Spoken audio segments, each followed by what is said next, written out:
What up? Welcome to the MMA podcast, July 3rd. And we got a big card this weekend. UFC 226 kicking off in Las Vegas. A couple of championship fights. Gonna break the prelims of that card down today. Break down the main card tomorrow. First and foremost, though, gotta introduce the voice you know as P Money, aka Sweet Pappy Jones on Twitter. Pat, what is going on, dude? Jake, good day to you, sir. Oh, it is a terrific Tuesday here. Really pumped up. Fight week in full effect here. Starting July off the best way we know how. Doing a couple shows this week. Really ready for 226 and the Tough 20 finale. Tough 27 finale. Very stoked, my friend. Very stoked. Yeah, this is International Fight Week. This is the card that the UFC likes to stack up. It wasn't exactly the jewel of the year last year. In fact, I believe you and I were both in Vegas last year for International Fight Week. That was initially, if memory serves correct, supposed to be Dillashaw versus Garbrandt, and then got turned into Shevchenko versus Nunez, and then at the last minute got changed to Romero Whittaker after Nunez pulled out of the fight. I remember being in the hotel with you on the phone with people trying to get a refund just so I could sell the ticket. A long story. We won't tell it back here on the podcast today just because it would take about 10 minutes. But no, let's get back to 2018. We're talking about UFC 226, not whatever card that was last year. UFC 213, I think. I don't know. But yeah, huge card. International Fight Week. Stipe Miocic, Daniel Cormier fighting in a super fight at heavyweight. Brian Ortega, Max Holloway fighting for the featherweight strap.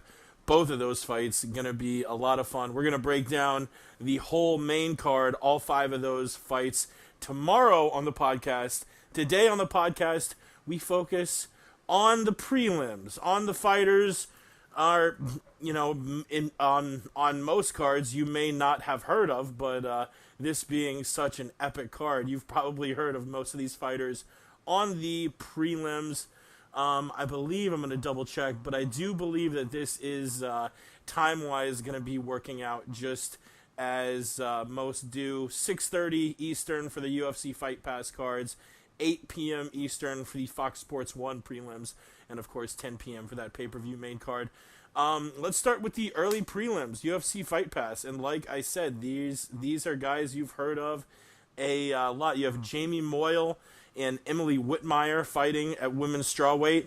And then we got 2 lightweight fights, and all 4 of these guys I've actually heard a lot about, not just recently, obviously, but over the years. You got Lando Veneta taking on Drakkar Klose.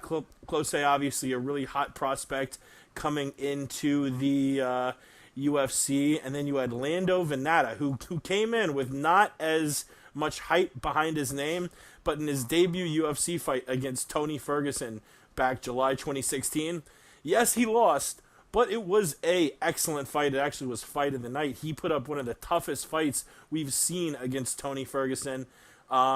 His UFC career has been a little rocky. He's 1-2-1. That's 1 win, 2 losses, and 1 draw. The most recent fight, a split draw against Bobby Green last October at UFC 216, taking on Drakkar Klose. Like I said, came into the UFC with a ton of hype, beat Devin Powell, beat another guy with a ton of hype behind his name, Mark Diakase, via split decision, and then most recently losing a unanimous decision to David Tamer. He's looking to get back in the driver's seat here. That other fight between Dan Hooker, I believe he's a New Zealander. I was gonna say an Aussie, but I believe he's from New Zealand. The 6-foot-tall lightweight who most recently beat Jim Miller, Mark Diakase, and Ross Pearson.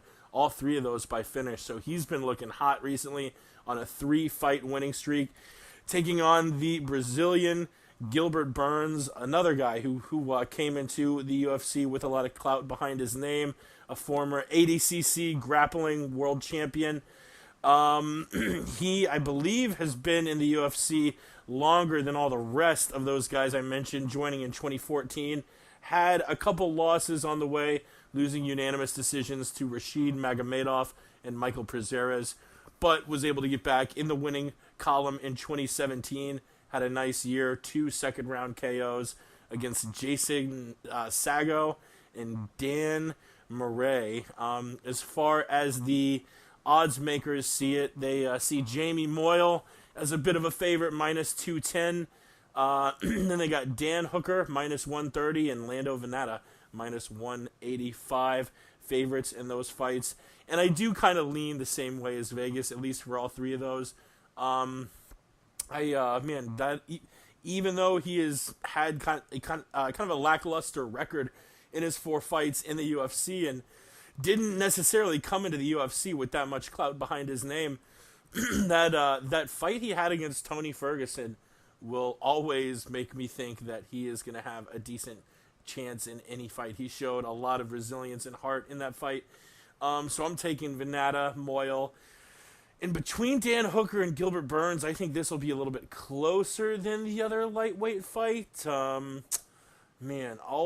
probably be flip-flopping back and forth, but I think right now I'm going with Dan Hooker, who looked spectacular just a couple months ago, getting that KO knee over the super veteran Jim Miller back at that Barboza versus Lee card in Atlantic City.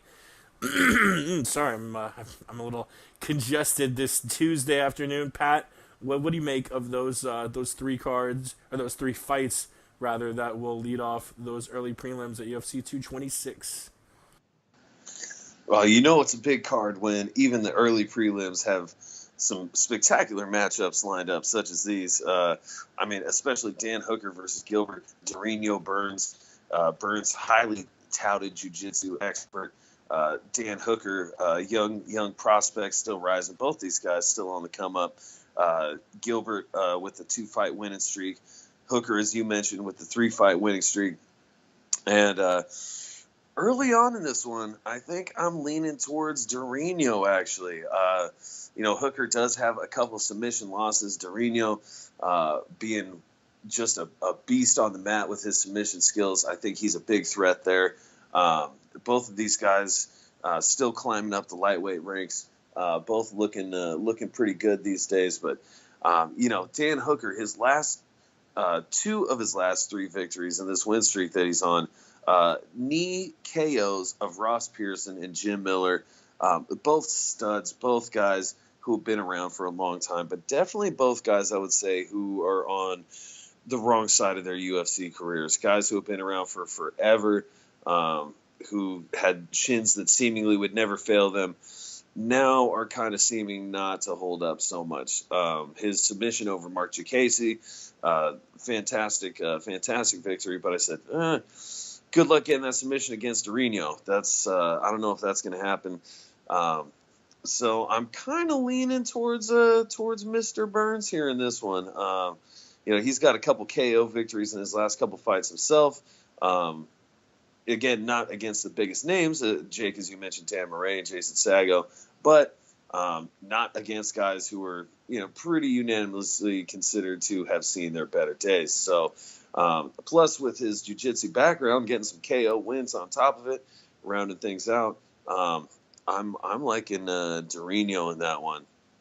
And then as far as Venata versus Close, Venata has been nothing but impressive. Even in his defeats, he has been putting on some wars. No matter win, lose, or draw, every fight I've seen him in has been pretty exciting. And Venata and Close, both of these gentlemen are coming off of recent losses to David Tamer, so they do have that in common. MMA math kind of sets them up similarly there. But I'm probably leaning towards Close in this one, Jake. Close, as you had mentioned, last year we were in Vegas for Fight Week. Close, he was my boy. He came through. That underdog cashed, had that nice little parlay, that little 10 times. And, man, Close was a crucial leg of that one. split decision had me sweating bullets, but I think he'll be able to get it done in this one as well. Venata, I would definitely say, has the striking advantage. I mean, all day he's got the striking advantage, much more polished.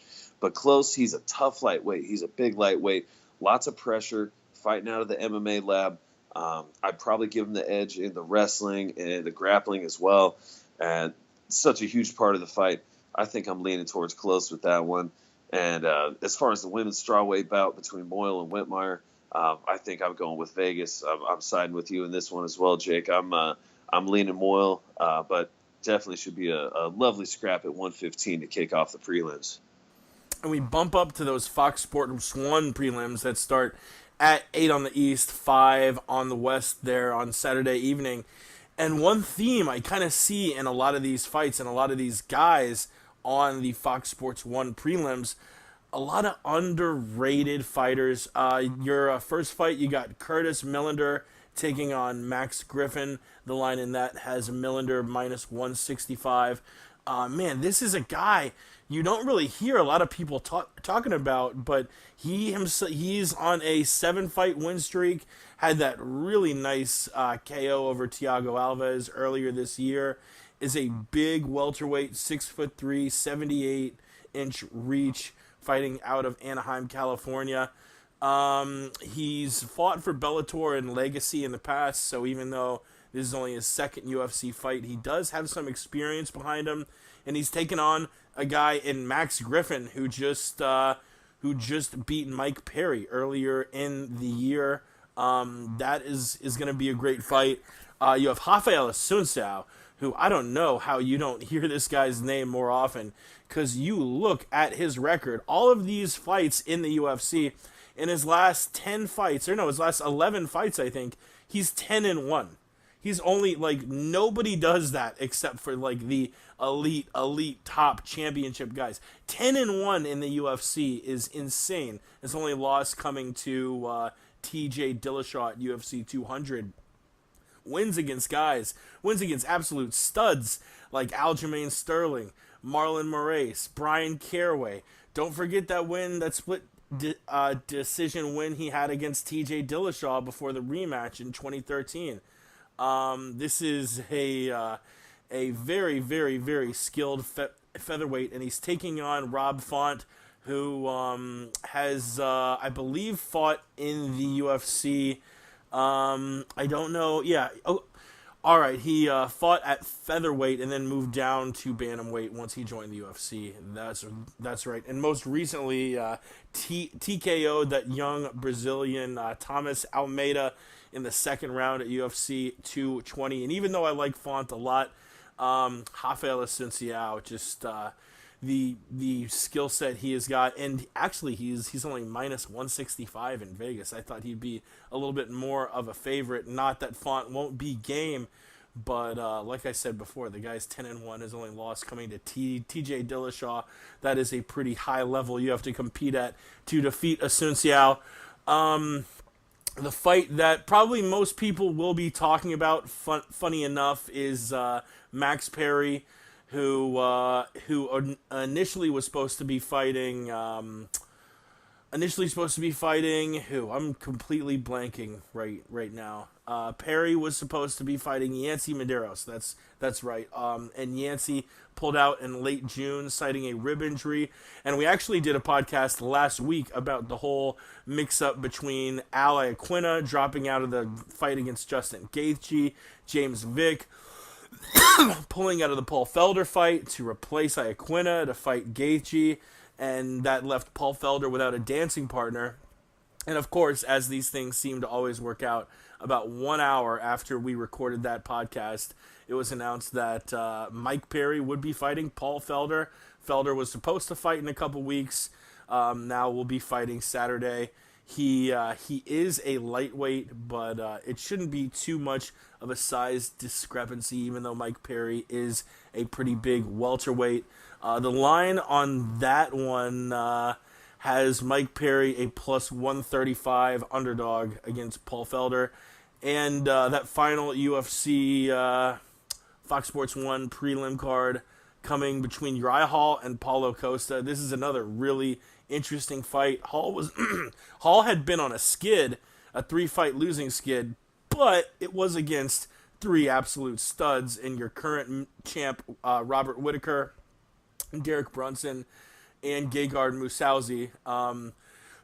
Got back in the win column against Krzysztof Jotko back late last year, taking on an undefeated Paulo Costa. Joined the UFC in 2017, is 3-0, wins against Gareth McClellan, Alawale Bambagose, and Johnny Hendricks. This will for sure be a step up in difficulty for him. So we will see if Paulo Costa can keep rising up the ranks, or Uriah Hall can get a 2-fight win streak going. Either way, the winner, I wouldn't be shocked if they started to make their way up those middleweight rankings quick, because they're both really exciting fighters to watch. Pat, thoughts on those prelims? Oh yeah, man, the prelims just get better as it gets into the televised portion of UFC 226. I mean, Curtis Millender taking on Max Griffin should be a great scrap.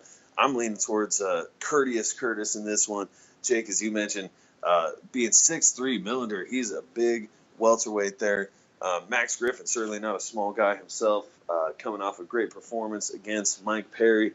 But dang it, I was really impressed with Millender in his fight against Thiago Alves, and I think he's got what it takes to get the victory over Max Griffin. Assunção versus Font, holy smokes. Especially Assunção, one of the best guys at 135 pounds. Rob Font, one of the brightest prospects at 135 pounds. Only got 3 losses, got a 15-3 record. And Rafael Assunção, oh my gosh. And can we talk about how much better, I think, even if he hasn't maintained the most active record over the past years, how much better. He had a run in 2017, beat Aljamain Sterling, split decision, beat Marlon Moraes, split decision, KO'd Matthew Lopez, 3 fights in 2017, all victories. And victories over Aljo and Marlon Moraes, especially with what Marlon has done in his last couple fights. I'm like, that was a very close fight, Marlon and Assunção. But I'm like, how much better does that win look with what Marlon has been doing? I mean, Assunção has just been one of the best at 135 for forever, since the WEC days, really. And, man, that's going to be a good scrap, him versus Font. I think I'm sticking with the old guard in that one.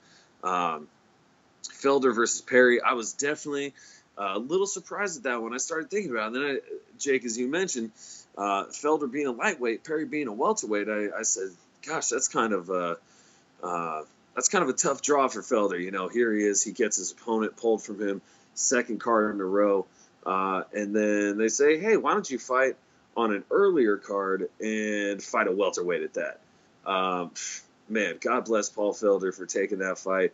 Felder is such a striking tactician. I think he's got a great shot. Probably a better pure striker than Mike Perry, but man, Perry, he's a big, strong dude for 170 pounds, and he's got some pretty solid technique himself, so definitely can't count him out there. I don't feel like either of these guys are really grapplers. I don't know if either of them are going to try and take it to the ground.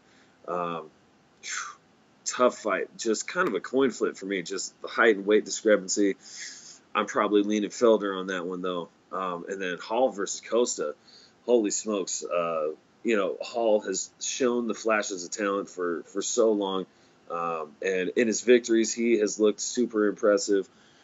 But my goodness, he really seems to have a big test versus Paulo Costa. That dude in his fight with Johnny Hendricks looked like a solid weight class or two above where Johnny Hendricks was fighting. Just, there's brick shit houses, and then there's how Paulo Costa came in looking for his fight with Johnny Hendricks. Holy fuck. That is such a gigantic 185-pounder, and just appeared to be really solid all the way around. Finished Johnny Hendricks with very little problem, seemingly. And he's getting a great test here versus Uriah Hall. Jake, I think I'm leaning with Costa here. This is not going to be an easy one for Hall. Hall definitely has a great skill set, but my goodness, he's got a mountain of a man in front of him in Costa, and I think Paulo's going to get it done. And that does it for our UFC 226 prelim breakdown. Tune in tomorrow. We'll be breaking down the main card.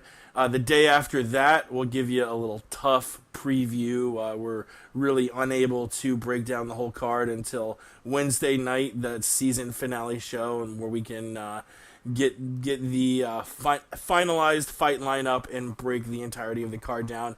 And then Friday, going to try and do a post weigh-in recap sometime during the day. They're doing early weigh-ins again, so unfortunately there's been a lot of news surrounding weigh-ins pretty frequently of recent, so hopefully we won't have any cancellations or bullshittery like that to deal with, but it's always a possibility. And we will be dropping shows every weekday leading up to the event. Thanks for tuning in. Tune in tomorrow. We're going to break down the main card. Until then, for Sweet Pappy Jones, this is the MMA Podcast. We gone.